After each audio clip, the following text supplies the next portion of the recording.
Well, the two sessions coming up with Premier Li speaking on March 5th, I think at first market participants will be focused on the policy targets for the year ahead. Growth target widely expected to be around 5% again. Inflation target might come down. China's been running with very low, near zero CPI inflation. For years, it's had a target of around 3%, which really was more like a ceiling. We think that could potentially come down to 2%. And then, perhaps most importantly for the growth outlook this year, the fiscal deficit target, that was 3% of GDP last year. We think that'll rise to 4%, along with a lot more government bond issuance to support the economy. And of course, in the meantime, the administration in Beijing is struggling to defend that 5% headline growth target. What about the currency, though, and the exchange rate, Andrew? Is Beijing increasingly being forced into a situation where it will have to resort to devaluing the currency, or ultimately will that be way too counterproductive?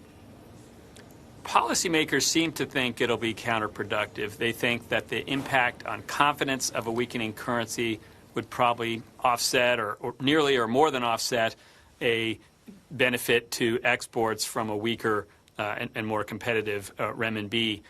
It's important to keep in mind that because China has had very low inflation, in fact, deflation in producer prices over the last few years, whereas the rest of the world has had pretty high inflation, if you adjust for that inflation differential, you take a real exchange rate on a trade-weighted basis, China's actually depreciated over the last several years by more than 10%. So really, Chinese exports are quite competitive, and we see that with market share gains around the world, at least ex-US, big increases in Chinese exports, particularly in the emerging markets of the world.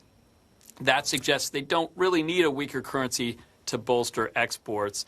And given pressures, uncertainty, as you mentioned earlier, around tariffs, we think they'd probably prefer to keep the currency pretty stable. If we see another significant round of U.S. tariffs, they probably will allow the currency to depreciate a little bit. But we think it'll be much less sensitive in practice to tariffs than it was in the 2018 and 19 trade war.